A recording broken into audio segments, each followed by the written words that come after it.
Good evening and welcome to tonight's edition of Eastvale Crime Watch and Reporting. This is your host, Don Pettinger. I am so glad that you have the opportunity to tune in tonight. What a crazy day here in the Inland Empire and in Eastvale and our surrounding cities. The wind has hit us, and tonight we were supposed to have a paramedic, also known as a medic, on. And it seems like whenever we schedule or have something to do with the fire department, fires seem to pop up. So our guest is not going to be on tonight, so we have some other things that we're going to be reviewing with you this evening that we believe are important. And this is really a good opportunity to do a little bit of housekeeping and get a little bit of information out that we want to, so that we don't cut our guests short when we have them on. And I just ask that you continue to keep our firefighters in your prayers tonight. I know that they are working diligently on a number of fires, and the conditions aren't friendly for them. They're not favorable. More winds are predicted throughout the evening, and temperatures are supposed to be in the 90s again tomorrow. Do everything you can to conserve electricity.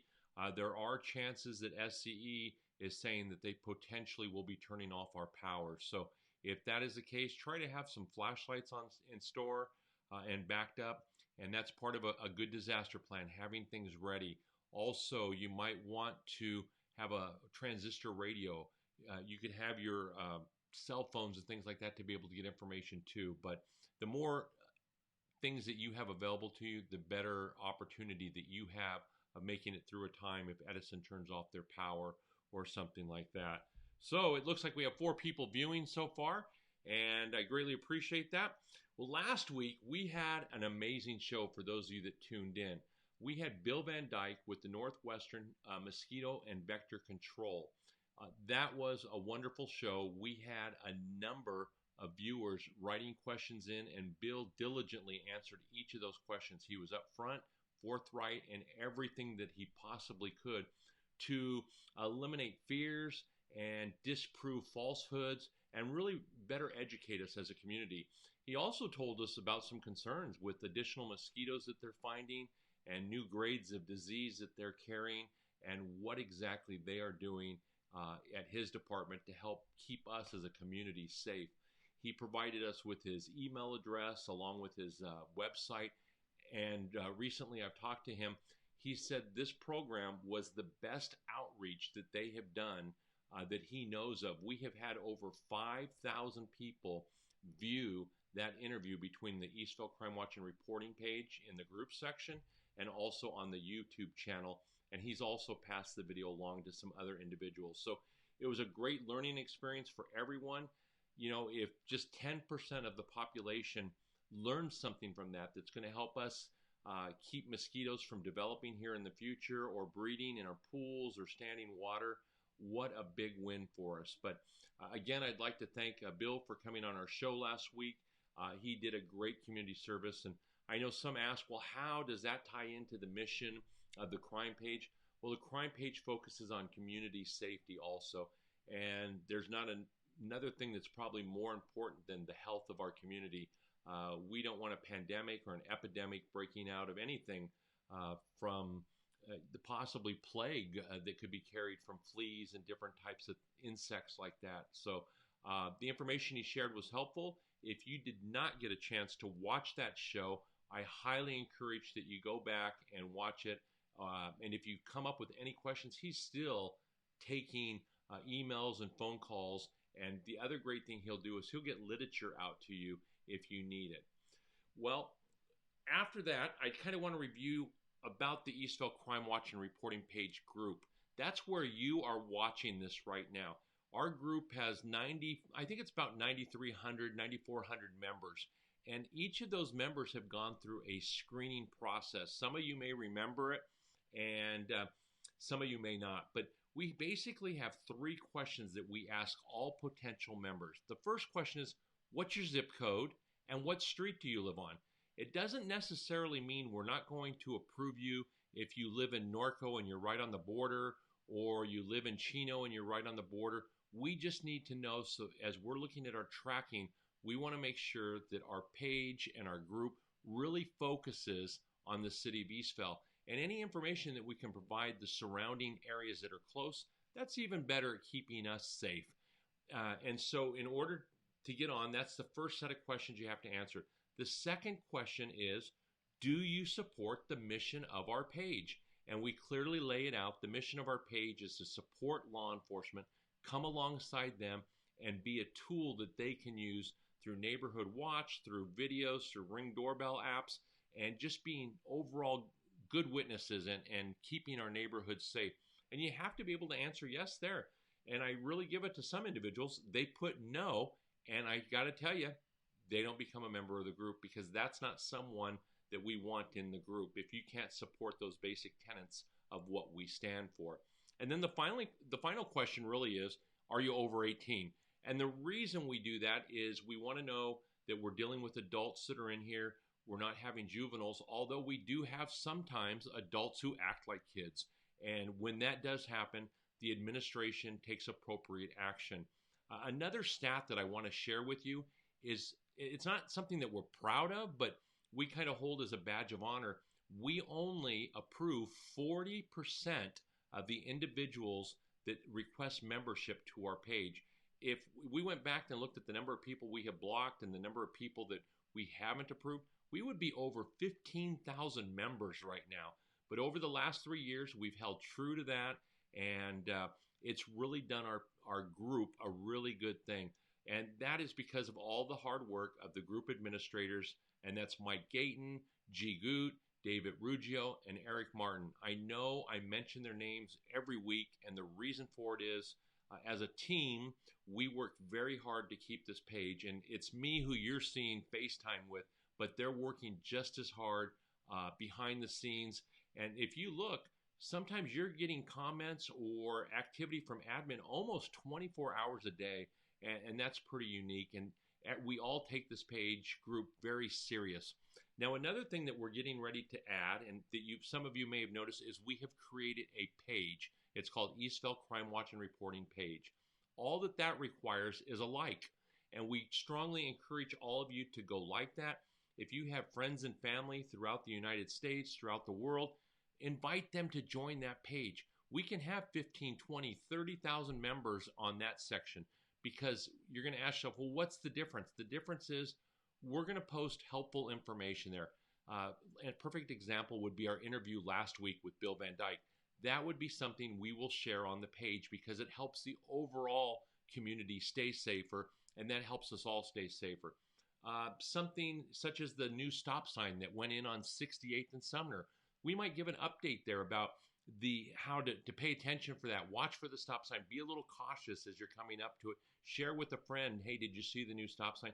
Those are the types of things we will put on the page that help the general public.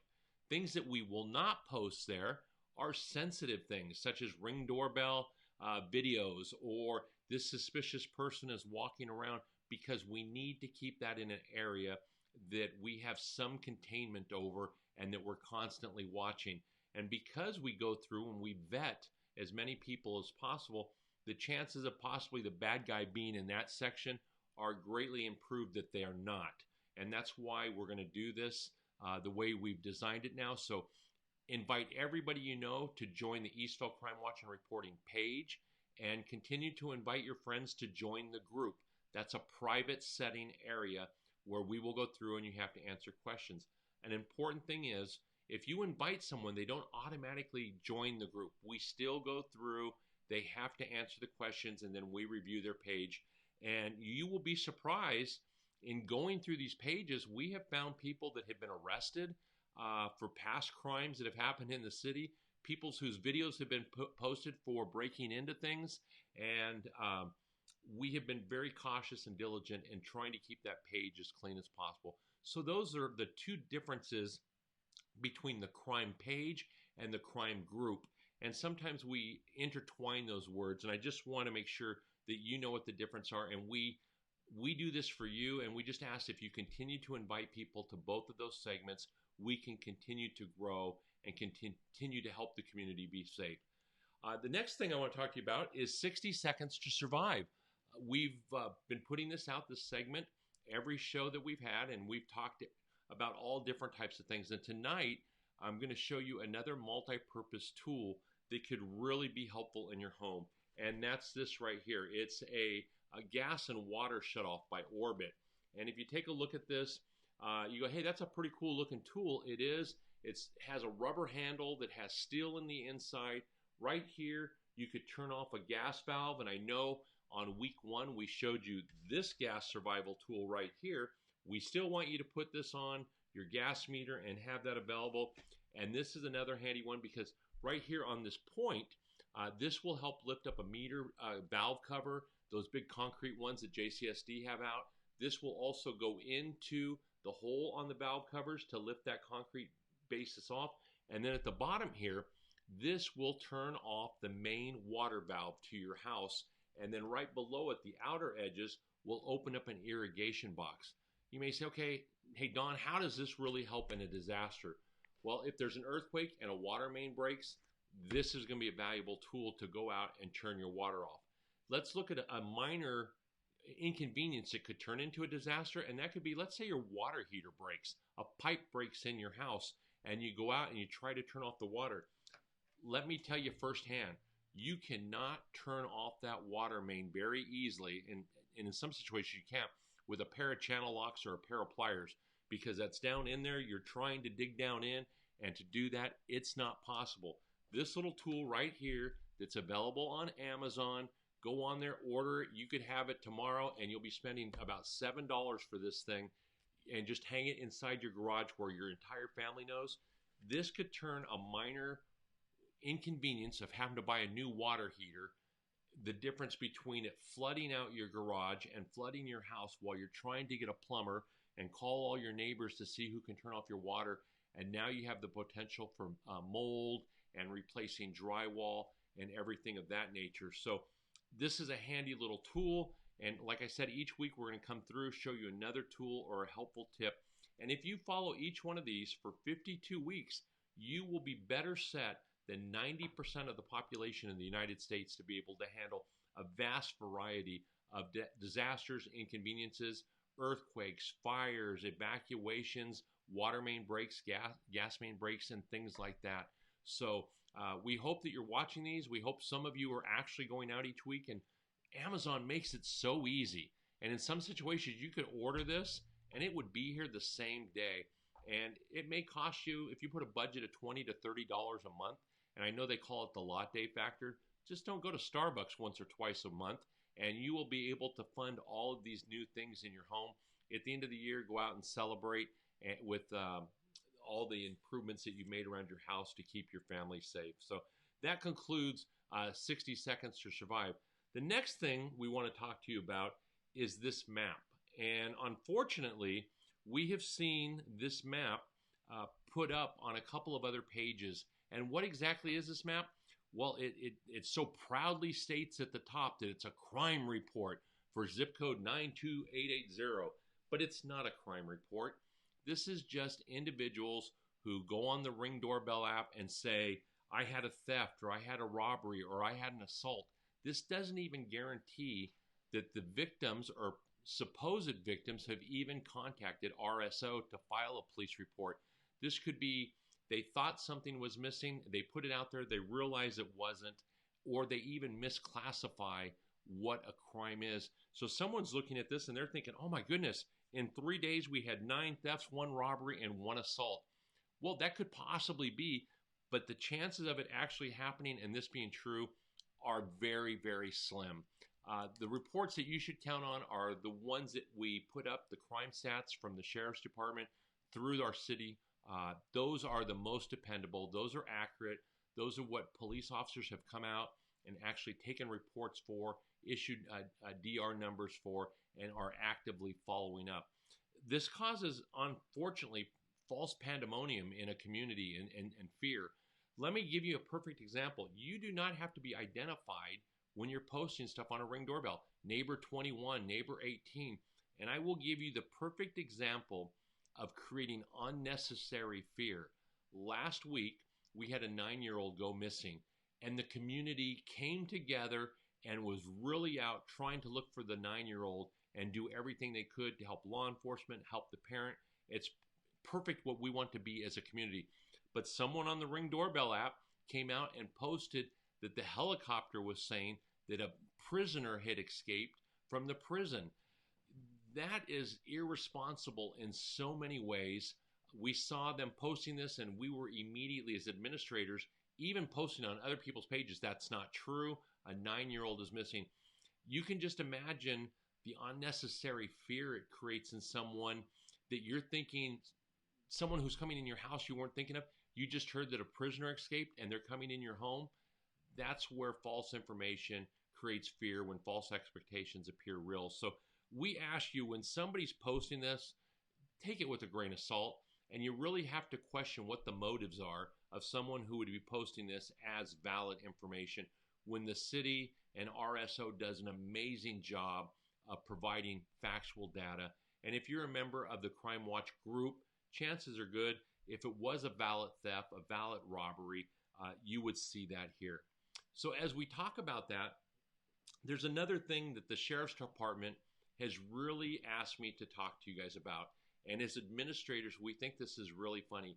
We have become a society that is so used to CSI, and for us older people, like Miami Vice or Adam 12 or Dragnet, where every case is solved within 30 minutes or 60 seconds or 60 minutes with commercials. That is just not the way law enforcement works. It takes time to put together a great case. You all know that we live in the state of California, and our law enforcement have to work extremely hard to make a case stick against a criminal.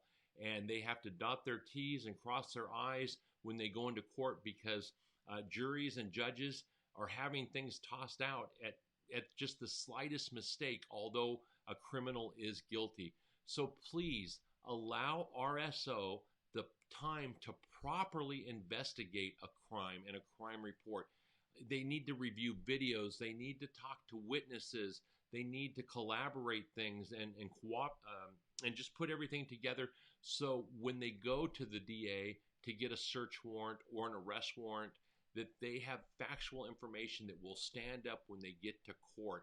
You know, our lieutenant and our sergeants and our officers, they've written, between all of them, thousands of arrests and search warrants. They've arrested thousands, if not hundreds of thousands of people between them. They've all been to court as expert witnesses. And I just ask that you give them the opportunity to properly solve crimes. And then that also comes to one other thing, giving them a chance not to always respond to us as a community when something's going on. I know that we've turned into an I need to know community right now, but sometimes they can't share things with us.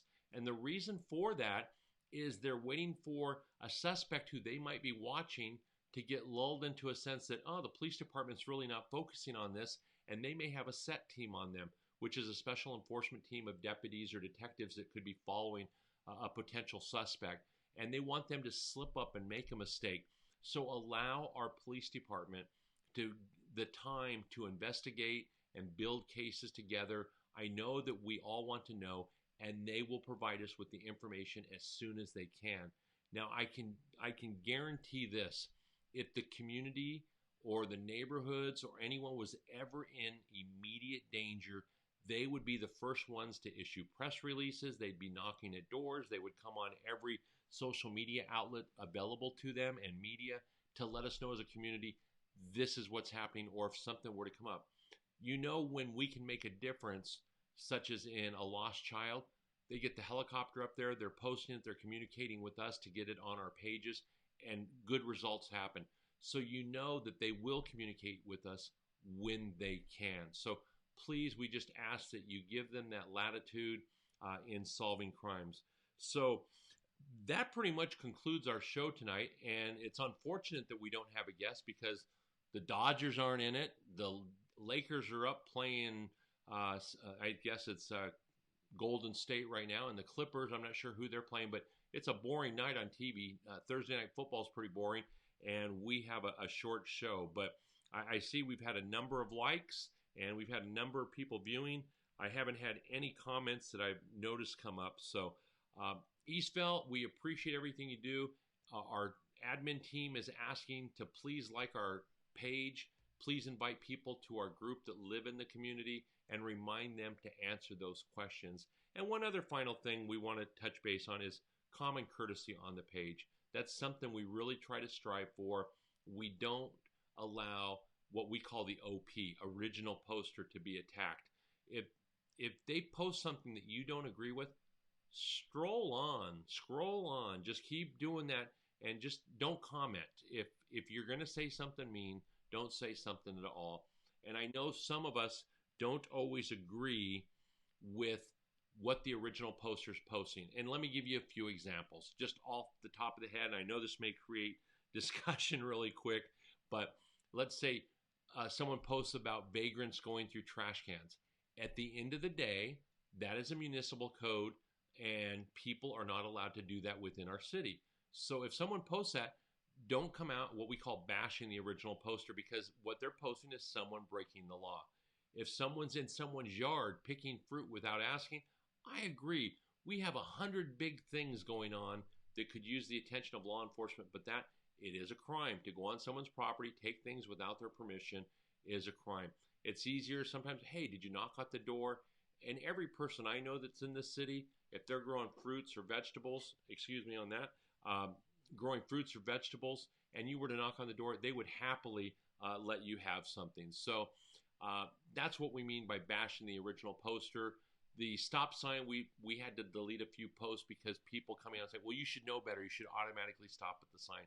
A new stop sign, there needs to be leeway there to get people going and things like that. So we don't want to cause unnecessary debate and be rude with our neighbors. Let's be a cordial, civil community that we could all be proud of. But finally, as we wrap up, I'm going to let you know we have Neighborhood Watch 2.0 coming out.